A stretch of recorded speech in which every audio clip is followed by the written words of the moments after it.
all these absolutely documentable facts that we see from the ground. International organizations on the ground. Tell me which ones are on the ground in eastern Aleppo. Yeah, okay, I'll tell you, there are none. There are none. These organizations are relying on the Syrian Observatory for Human Rights, which is based in Coventry, UK, and which is one man. They're relying on compromised groups like the White Helmets, which, let's talk about the White Helmets. The White Helmets were founded in 2013 by a British ex-military officer. They have been funded to the tune of $100 million by the US, UK, and Europe and other states. They purport to be rescuing civilians in eastern Aleppo and Idlib, yet no one in eastern Aleppo has heard of them.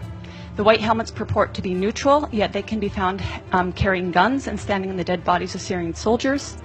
And their video footage actually contains children that have been recycled in different reports. So you can find a girl named Aya who turns up in a report in month, say, August, and she turns up in the next month in 2 different locations. So they are not credible. The SOHR is not credible. Unnamed activists are not credible. Your sources on the ground, you don't have them. The agenda of some corporate media, it is the agenda of regime change. How can the New York Times, I was reading it this morning, or how can Democracy Now!, which I was reading the other day, maintain until this day that this is a civil war in Syria?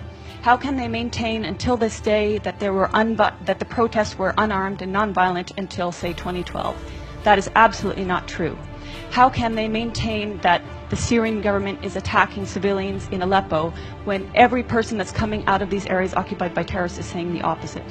While the Syrians and while the Russians adhered to the tenets of the ceasefire, but the American-led coalition itself violated the ceasefire by targeting Syrian army positions in Deir ez-Zor, killing at least 83 Syrian soldiers in a prolonged attack that lasted nearly 1 hour and which enabled ISIS to overtake that position.